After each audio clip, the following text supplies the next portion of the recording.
Alors c'est encore le bordel en France. Et cette fois, c'est ni à cause du confinement qui nous a obligés de rester chez nous, ni à cause du pass sanitaire qui nous a empêchés d'aller au ciné, ni à cause de l'augmentation des prix qui nous fout dans le rouge chaque fin du mois, et pas encore à cause des coupures d'électricité qui vont peut-être pas tarder à arriver. Cette fois, c'est le bordel en France à cause des grèves. Et pas n'importe quelle grève, c'est ça qui est emmerdant, c'est la grève dans les raffineries. Lancée il y a 20 jours, les sites sont aujourd'hui totalement bloqués. Il n'y a plus d'essence ni de gasoil qui en sort, et forcément, c'est la merde. 50% des stations dans le nord sont en pénurie, 45% en Île-de-France et c'est 30% dans toute la France. Et là, le gouvernement, il dit oui, bon, on va réquisitionner les employés dans les raffineries. Ce à quoi les salariés des raffineries ont répondu ok, on étend la grève à d'autres raffineries. Donc, c'est pas prêt de s'arrêter ce bordel. Il y a même des stations essence qui se mettent à faire grève, pour vous dire. Et la première conséquence de tout ça, c'est que ça fait chier un bon paquet de monde quand même. Genre, on m'a parlé d'une galère parisienne où tu es obligé de laisser ta voiture au Leclerc à 40 km de chez toi parce que, en fait, il n'y a plus d'essence dans le réservoir.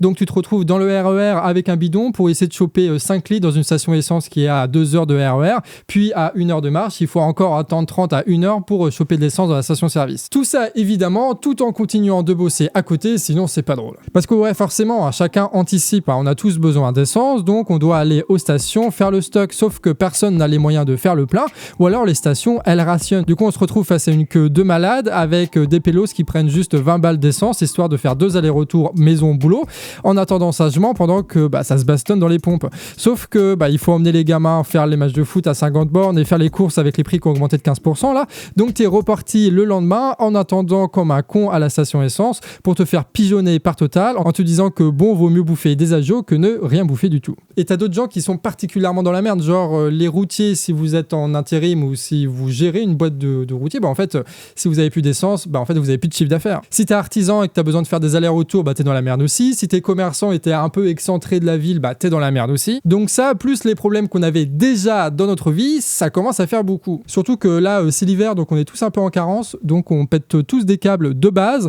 Et vu que là, il y a l'univers entier qui nous angoisse avec plein de trucs différents, ça nous aide pas, quoi. Le pire, c'est que quand tu reviens à la baraque et que tu tentes de tenir au courant de l'actualité sur les grèves, etc., tu te tapes des BFM ou équivalents qui te prennent pour des gosses de 3 ans à t'expliquer comment est-ce qu'il faut étendre ton linge avec une cheminée virtuelle. Et sinon, globalement, ça répète en chœur la propagande gouvernementale. Oui, la CGT, elle n'écoute rien, elle prend en otage tout le pays, il faut être raisonnable, blablabla, on connaît la chanson. Alors, ils ont raison, parce que s'il n'y a pas d'essence dans les stations-service, c'est parce qu'il y a des grèves dans les raffineries.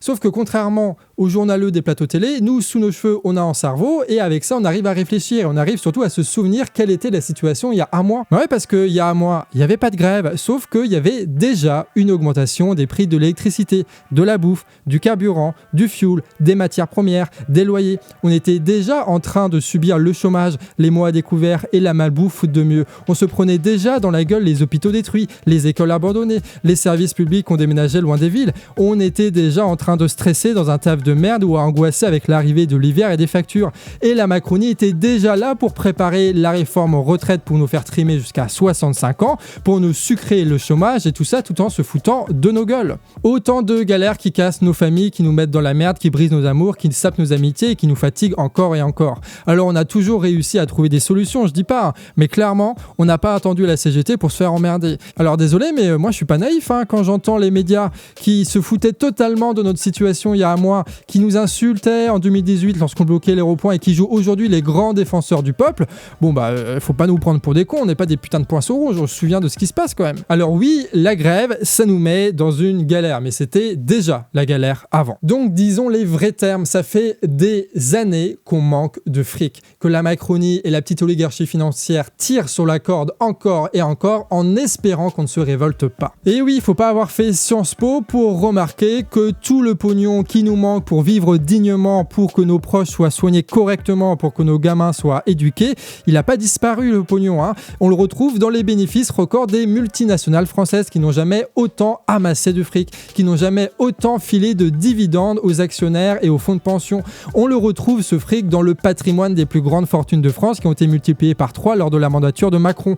On le retrouve dans les 20 milliards de CICE qui n'a quasiment créé aucun emploi. On le retrouve dans la fin de l'ISF, dans la non-taxation du kérosène. On le retrouve dans les détournements de fonds organisés par McKinsey ou Sanofi, ou avec les différents scandales liés à EDF et la privatisation. Bref, on ne subit pas une crise économique qui tomberait du ciel. On subit un racket par ces mêmes gens qui n'ont jamais rien fait pousser au champ, qui n'ont jamais construit d'immeubles, qui n'ont jamais conduit de train, qui ne savent rien faire d'autre que des spots télé, des slogans pourris et des lois pour nous enfumer. C'est pour ça que moi, ça me gave quand j'entends des gens reprendre les argumentaires de la Macronie et dire que la CGT nous prend en otage ou que c'est eux qui sèment le désordre en France, etc. avec leur grève. Putain, mais on va pas se battre aujourd'hui contre la CGT pour retrouver notre situation merdique d'il y a 15 jours quand même. On va pas se ranger comme des petits soldats là derrière BFM, derrière Macron, derrière Borne pour surtout s'assurer que l'extorsion de pognon qu'organisent ces multinationales puisse continuer dans le temps. On va pas se battre pour que des milliardaires continuent à se faire du fric sur notre dos. Et on va pas s'engueuler sur Facebook ou dans les repas de famille juste pour le plaisir d'imiter ce qui se passe dans les plateaux télé. Bordel, on vaut mieux que ça. Les gens, total, premier semestre 2022, c'est 16 milliards de bénéfices.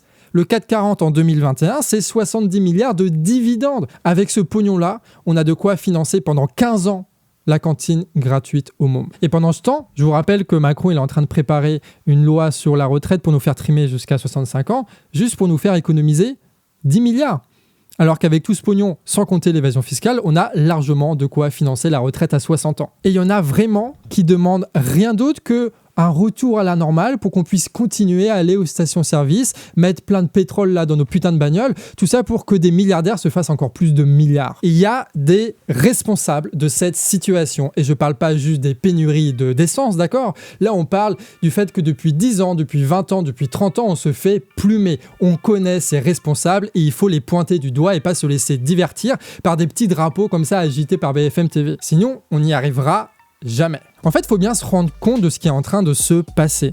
Les grévistes, à quelques milliers, ils arrivent à tenir tête à la propagande médiatique. La pression gouvernementale est la plus puissante entreprise française qui n'arrête pas de les menacer. Ils tiennent face à ces mêmes enfoirés qui se foutaient de notre gueule il y a 20 jours de ça et qui se retrouvent aujourd'hui avec des sueurs froides, à demander des réquisitions, à enchaîner les émissions de télé, à multiplier les tweets, à répéter les mêmes slogans éclatés depuis 40 ans, à demander aux syndicats vendus de prendre position et bientôt ils vont appeler les CRS pour régler le problème. En vérité, les grévistes, ils désobéissent et ça leur pose problème. Qu'on ne soit pas docilement affalés sur le canapé à râler comme des cons devant la télé, ça leur pose problème. Que des gens soient capables de cramer un mois de salaire juste pour récupérer leur pognon, juste pour forcer les puissants à concéder, ça, évidemment, ça leur pose problème. Évidemment, les puissants, ils voudraient que tout rentre dans l'ordre. Évidemment, puisque c'est eux qui organisaient jusque-là cet ordre-là, qui leur permettait de se faire des milliards sur l'augmentation du prix du pétrole. Tout était bien planifié, sauf qu'il y a un truc qui coince, c'est nous, bordel. Pourquoi ? Parce que les grèves prouvent que sans nous, sans notre travail, sans notre consentement, ces gens-là ne sont rien d'autre que de la langue de bois. Et ils le savent, et maintenant, vous le savez. Après, moi, je suis totalement d'accord, les syndicats, c'est pas le top, il y a 1000 choses à reprocher à la CGT, et sûrement qu'un jour, leurs représentants vont nous trahir. Ils n'ont pas été au rendez-vous pour les gilets jaunes, ils n'ont pas été au rendez-vous au pass sanitaire, oui, c'est vrai. Et je suis le premier à trouver ça casse-couille quand ils parlent comme s'ils lisaient des tracts, à répéter toujours les mêmes arguments, sans jamais aller plus loin, à se perdre dans des débats techniques qui ne les concernent que, plutôt que d'insulter Macron et d'inviter tout le monde à les rejoindre. Mais déjà, il faut savoir que ces grèves, c'est pas Martinez qui les décrète, c'est les assemblées de travailleurs qui les votent à quasi l'unanimité à chaque fois. Et c'est grâce à ces assemblées qui ont voté la grève qu'on a pu éviter la première réforme retraite en 2009. Il faut pas l'oublier, ça non plus. C'est pas noir ou blanc cette histoire. Et eux, là, dans les raffineries, ils ont pas attendu que les ronds-points soient réoccupés par magie pour se bouger. Eux, ils sont dans la lutte aujourd'hui, en ce moment même. Alors ouais, c'est sûr, leur revendication qui consiste à dire on veut juste une augmentation de nos salaires de 10%, c'est un peu naze. Surtout que, concrètement, nous, ça nous fout dans une galère noire, ça nous fout dans le stress, ça nous coûte du pognon et qu'on n'a rien à gagner dans cette histoire concrètement en fait. Si on en reste là, on va juste galérer pour que eux ils gagnent un peu de pognon. Sauf que la conclusion de cette histoire, c'est pas nique les grévistes, ça c'est la conclusion de BFM TV les gens, Ça c'est la conclusion de Macron, d'Elisabeth Borne, de tous ces enfoirés, d'accord ? Ce que nous on doit voir là-dedans, c'est que cette grève-là n'a pas pour but de régler tous nos problèmes, elle a pour but de nous ouvrir l'appétit. Et surtout, il faut se tenir un jour. Je sais pas si t'as vu, mais là, la CGT appelle à une grève nationale interprofessionnelle pour les salaires et contre les réquisitions, alors qu'au début, c'était qu'une manifestation de cheminots. Donc ça veut dire que on est tous appelés à faire grève, on est tous appelés à défendre nos salaires. Et en plus de ça, tu as aussi des grèves au niveau des centrales nucléaires, ce qui est là aussi un très gros point de pression. Et il y a aussi la manifestation qui va se dérouler ce dimanche. Bref, la rentrée sociale est bel et bien commencée. Il faut tous y prendre sa part. Et si tu n'as pas confiance aux syndicats, raison de plus pour se bouger. Si eux se mobilisent pour leur salaire, nous on peut se mobiliser aussi. Alors allons les voir, quitte à vider notre sac, quitte à s'engueuler de bonne fois pour toutes, histoire de les comprendre.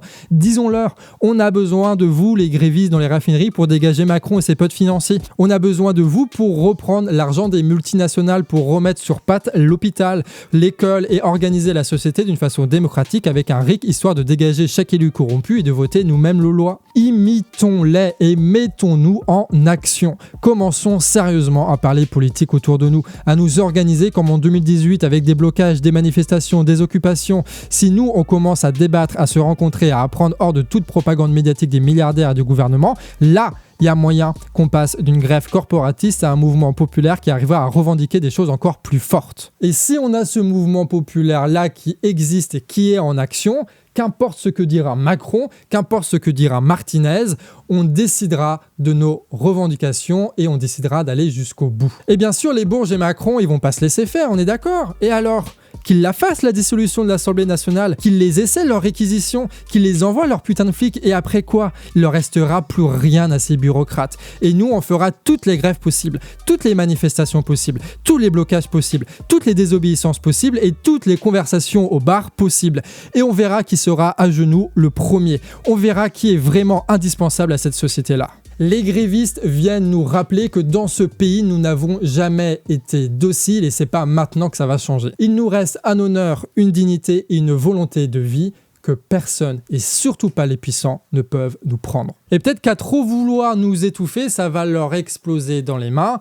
Et c'est tant mieux, ça nous fera des belles rencontres et de belles histoires à raconter pour plus tard. Quoi qu'il arrive et quoi qu'ils disent, si on en est arrivé jusque-là, ça veut dire qu'on est des putains de coriaces, bordel de merde. Et le plus important dans tout ça, c'est que qui que tu sois, qu'importe ton boulot, et même si t'en as pas, tu te mets à te parler de l'essence, des grèves et de la Macronie. On débat tous de ça, on a tous un avis sur le sujet et on s'engueule régulièrement sur ces sujets-là. Même pendant les présidentielles, le pays n'était pas autant politique qu'il ne l'est maintenant. Alors profitons de la situation pour convaincre les gens de penser et d'agir au-delà des médias, au-delà des plateaux télé. Qu'on soit d'accord ou pas de souci, mais qu'on se parle, merde. Et on vous avait prévenu ici que l'hiver serait chaud, hein. Et là, on est au début de quelque chose. Alors, allons-y. Sortons rencontrer des gens, sortons nous faire de nouveaux potes, sortons changer 1000 fois d'avis, sortons pour graver dans nos mémoires des moments d'anthologie, sortons pour reprendre puissance. Par la grève, par les occupations, par les mobilisations, par les manifestations, par tout ce qui est possible. Je crois que plus que jamais, on a besoin d'être forts ensemble.